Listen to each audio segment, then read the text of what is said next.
Здравейте! Добре дошли в новото видео.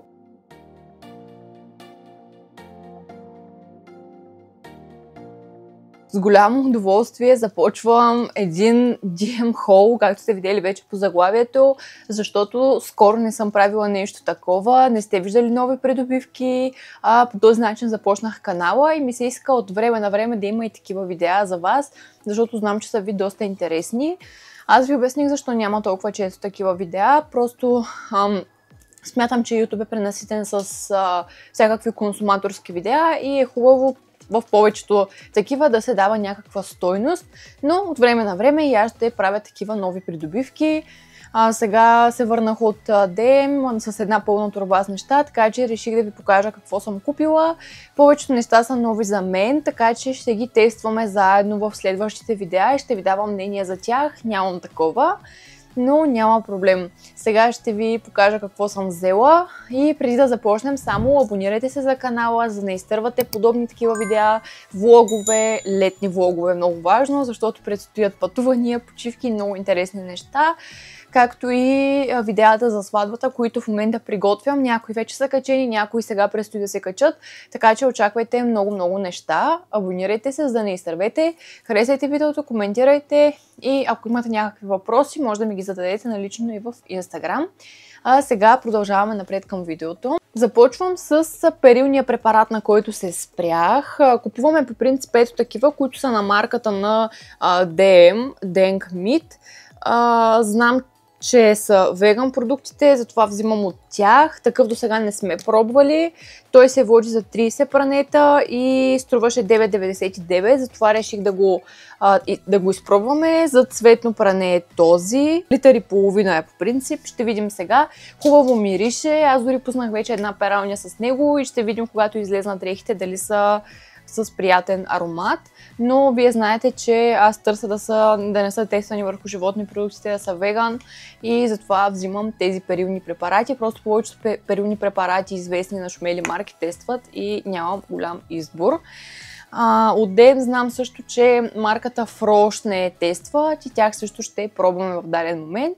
Просто нямаше много голям избор от тях и затова реших, но пък имаше на Denk Meat, затова реших да купя отново на Denk Meat. Другото нещо, което взех, са две четки за зъби в комплект са така две. Тези са от тези, които са мекички за чувствителни венци, защото аз имам чувствителни венци, имам проблем с това и ми се налага да използвам по-меки четки за зъби. Цената на четките за зъби, само да видя, 3,99 са двете. В принцип, преди съм взимала по-отделно, мисля, че около 2,63 лева е едната по принцип. Сега тези двете са 4 лева и затова реших да взема две в комплект, пък да ги пробваме. Водят се, че са много меки, така че ще проверя дали са хубави, но ние по принцип от много време използваме точно тези четки на марката на DM Don't Dent и сме си доволни от тях. Просто вече има нужда да се подменят и затова съм взела други. Взех си един душ гел, защото моят свършва. Много харесвам душ геловете на Балея. Този е такъв, който се води After Sun. Знаете, че лятото кожата става по-чувствителна, повече изсъхва, затова реших да взема такъв, който е After Sun. Пише, че е с охлаждащ ефект и мирише много приятно. Не мога да определя на какво мирише, честно казано, но някак морски ми мирише на слънцезащита, все едно си на плажа, все едно се намазал с слънцезащитен крем и просто този така ми допадна, защото е летен и до края на лятото ще си го използвам него. Моя предишния свършва. Те горе-долу няколко месеца ме изкарват, може би 2 месеца. Самата разфасовка е достатъчно голяма и струва всеки един от тях 1,99. Цената е изключително ниска, особено като сравниш с останалите душгелове, които има на пазара, но пък е много качествен. Като цяло аз също използвам от много време на Балея душгеловете, Слав също. Просто Слав има подготвен душгел, който като му свърши другия ще си го вземе. Него съм го заредила предварително, но моя просто свършва сега, имам нужда от нов. Взех си една самобръсначка, знаете, стандартна на Биг. Винаги съм с такава самобръсначка, абсолютно всеки път ви я показвам, така че няма какво толкова да се спираме на нея. Само цената на самобръсначката да ви кажа, защото не съм много сигурна. Самобръсначката струва 2 лева и 15 стотинки и винаги използвам такава. Относно околоочния крем, който си взех, спрях се отново на този, който винаги използвам. Аз съм с такъв от известно време. От няколко месеца използвам такъв на Балея, който е с алоe вера. По принцип, какъвто и околоочен крем да съм си слагала, резултата винаги е един и същ. Аз съм пробвала различни марки, по-скъпи и по-евтини, затова винаги се спирам напоследък на тези на Балея, защото ми върши една и съща работа, като всеки, който към момента съм използвала. Като цената на този крем е 3,49 струва, околоочния крем. И отново си взех стандартния, който си използвам винаги, защото си ми харесва и няма смисъл да сменям, след като съм изпробвала и просто ефектът винаги е един и същ. Относно слънцезащитата за лице, по абсолютно същия начин. Ето тази взех, тя е за чувствителна кожа, аз подобна използвам от миналото лято и сега отново купих тази, след като я харесвам и действа добре, защо да не си се спра отново на нея. То това всъщност се води флуид, слънцезащитен флуид с много висок фактор за много чувствителна кожа, като моята. Върши ми страхотна работа тази слънцезащита. Аз на Sundance използвам може би трета такава опаковка или четвърта. Мисля, че миналото лято използвах две и сега съм на трета или нещо такова. Просто това е, мисля, че четвърта опаковка. Като цена слънцезащитата не беше много. Да, 6,99 е и смятам, че върши страхотна работа. Вие знаете, че аз съм си фен на марката, на всички собствени марки на DM, така че си ги подкрепям и си купувам продукти на тези марки. И нещо ново, което към момента за първи път ще използвам. Вие знаете, че аз използвам измивна пяна на Alverde, която е с биолайм, биоябълка, но сега реших да тествам ето тази. Тази е за чувствителна кожа и е с биохамамелис, което не знам какво е, и биолайка. Тя е абсолютно същата опаковка, 150 мл като грамаж на същата марка, просто е различна като съставки и затова пък реших и нея да изпробвам, защото ми е интересно. Няма аромат, поне сега не усещам аромат, може би като започна да си мия лицето, тогава ще го усетя, но просто ми стана интересно, гледам я от известно време и си казах, че като ми свърши моята, която си използвам с ябълката и лайма, ще пробвам тази. И в този ред на мисли пък си купих от същата серия почистващо олио за грим, отново на Alverde, отново с лайка. Това е като олиото на Балея, което имах, но това е на Alverde за чувствителна кожа, пише, че премахва водоустойчив грим, слънцезащитни продукти премахва добре, така че без парфюми е, което ми трябва за моето лице. Отново няма никакъв аромат, но ще видим, когато започна да го използвам, дали мирише на нещо, макар че пише, че няма парфюми. Все пак може да се усеща някакъв мирис.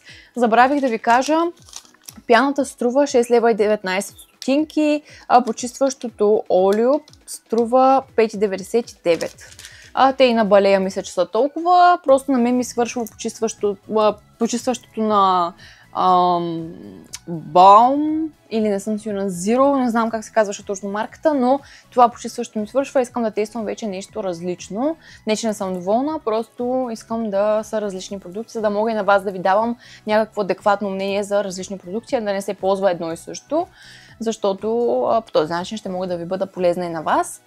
И нещо ново също, което си взех за косата пък е едно мляко. Ето такова, отново е на Alverde. И е хидратиращо, като тези кремове за коса, които си слагам, може да го видите така, с био алоe вера за суха и изтощена коса. Не съм използвала такова мляко до сега, но смятам, че е на същия принцип като кремовете, които си слагам върху косата, като тези на Миаманте, например. И затова реших да пробвам това. Отново не се отмива и се слага на влажна коса, на мокра коса, както го сложите, важно е, че не се отмива. Това ми е целта. Не съм използвала такова, много ми е интересно да го пробвам, много ми е интересно как ще ми се отрази на косата, защото особено лятото моята коса става още по-суха, още по-гадна от слънцето и знаете, русата коса си е по-суха и просто става двойно по-суха през лятото от самото слънце, от морската вода, когато ходим на море, просто е ужасно, но затова реших да се спра на това. Това мляко струваше 5,95 струва. Останаха ни последни два продукта, които да ви покажа. С единия сте напълно запознати. Това е топлинната защита на Балея, която аз си ползвам от много време. Това е ето тази топлинна защита. Вие знаете, че аз се спирам основно на нея и винаги тази си купувам. Доста съм доволна, така че няма защо да я сменям. Сега отново си взех такава. Цената на топлинната защита е 3,99.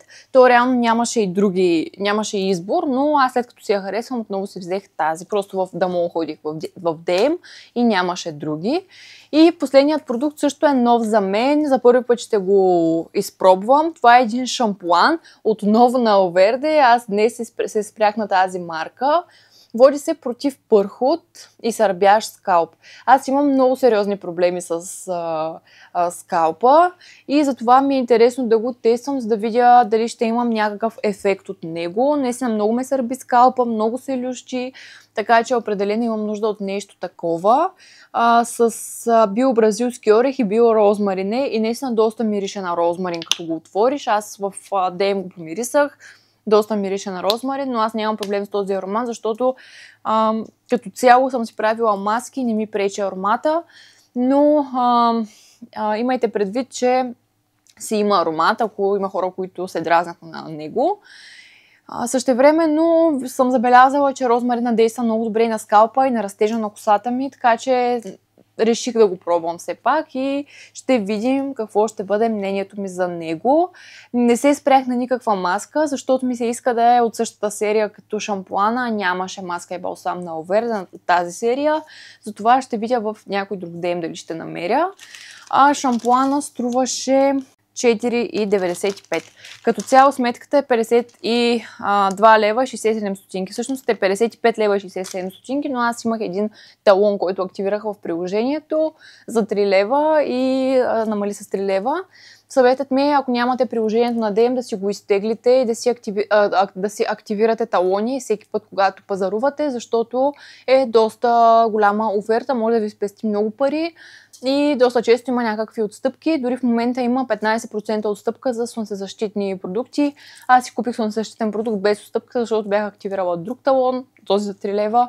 Но няма проблем. Това е всичко от днешния пазар. Има неща, които не успях да купя, но когато ги купя, ще направя друго видео и ще ги заснемем отново. Благодаря ви, че сте гледали, че сте останали до края. Ако имате въпроси, напишете ги долу в коментарите или налично в Instagram и съм на разположение да отговоря на каквото мога. Ще дам мнение за продуктите в следващите видеа. Благодаря ви, че сте гледали отново и до следващото видео.